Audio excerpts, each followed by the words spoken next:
Welcome to The Explainer. Today we're digging into a massive geopolitical shift, one that's happening right in America's own backyard. It's a quiet battle for influence in Latin America, and honestly, the outcome could very well define the 21st century. Okay, let's just jump right in with a comparison that, well, it pretty much says it all. You go back to the year 2000, and the United States was the #1 trading partner for Latin America, no question. Now, you fast forward to today, and that top spot belongs to China. We're not talking about a small change here. This is a massive, tectonic shift in the global balance of power. And if you want to see just how dramatic this is, just look at Brazil, South America's biggest economy. Their trade with the US, it's around $90 billion. I mean, that's a huge number, but it is completely dwarfed by the $180 billion in trade Brazil now does with China. It's more than double. And believe me, this did not happen by accident. This is the result of a very deliberate, very strategic plan. So how on earth did China pull this off? Well, to really get it, we need to rewind the clock a bit and look at the world that used to exist, a world of pretty much unchallenged American influence. For decades, Washington had a very specific playbook for keeping the region in line. It was the classic carrot and stick approach. The carrot, lifeline loans from big institutions like the IMF and the World Bank. But then there was the stick. See, that money came with some major strings attached, a set of policies called the Washington Consensus, which basically meant privatizing industries and cutting public spending. And if a country didn't want to play ball, well, Washington could hit them with crippling sanctions or even support regime change. For a long time, that system worked, until it didn't. And that system hit a brick wall in Venezuela. When the US slapped heavy sanctions on the Maduro government, everybody expected it to just collapse, just like others had. But this time was different. China stepped in. They extended credit, they bought Venezuela's oil, and they basically kept the government afloat. For the first time, a foreign power had directly challenged Washington's playbook in its own hemisphere and won. So how did this new player, China, go from being basically a non-entity in the region to the dominant force in just 2 decades? This wasn't some slow, gradual creep. This was an absolute economic explosion. The whole thing really kicked off in 2001 when China joined the World Trade Organization. I mean, that just unleashed this insane manufacturing boom. Its economy was growing at 10% a year, and China developed this bottomless appetite for the exact resources Latin America has tons of. Iron, copper, soybeans, you name it. It was a natural fit. The scale of this growth, it's honestly hard to wrap your head around. Back in 2000, trade between China and Latin America was about $12 billion. Today, it's over $500 billion. That's an increase of over 4,000%. Just let that sink in for a second.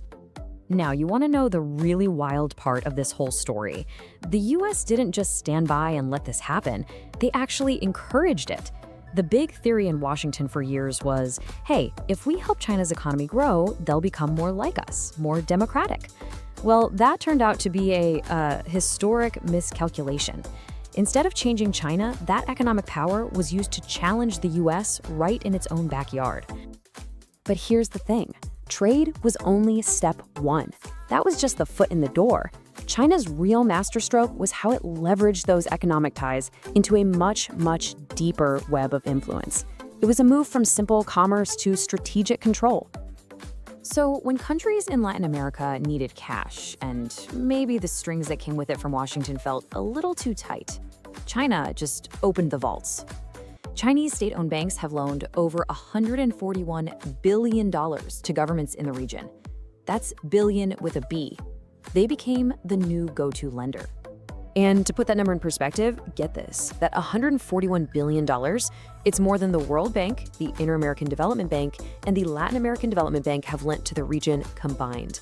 So Beijing wasn't just offering an alternative, they were completely dwarfing the old Western financial system. And this money was laser-focused. It poured into critical infrastructure projects as part of China's giant Belt and Road Initiative. We're talking brand new megaports, railways, power grids, and critically, mines for resources like lithium.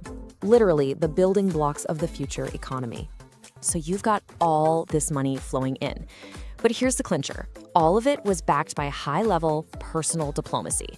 Since 2013, China's leader Xi Jinping has visited Latin America 6 times himself. In that same timeframe, 3 US presidents, Obama, Trump, and Biden, have made a combined total of only 5 visits. The message was pretty clear. Beijing was showing up. They were building relationships while Washington's attention was, frankly, somewhere else. Which brings us to the end game, the big question. Why does all of this matter so much? Why should you care about this quiet competition happening on the other side of the world? Because what's at stake here is nothing less than control over the future. The answer really comes down to resources, especially the critical minerals that are going to power the 21st century economy. Take lithium. You need it for electric vehicle batteries, for green tech, for, well, pretty much everything. And this one area, the Lithium Triangle, that's Argentina, Bolivia, and Chile, is sitting on over half of the entire world's known reserves. Whoever controls those resources has incredible leverage over the whole global economy. So, for all three players in this great game, the stakes are incredibly high. For China, it's about securing resources and cementing its status as a superpower. For Latin America, it's a huge shot at economic growth, but it comes with the risk of becoming dependent, of becoming a battlefield between giants.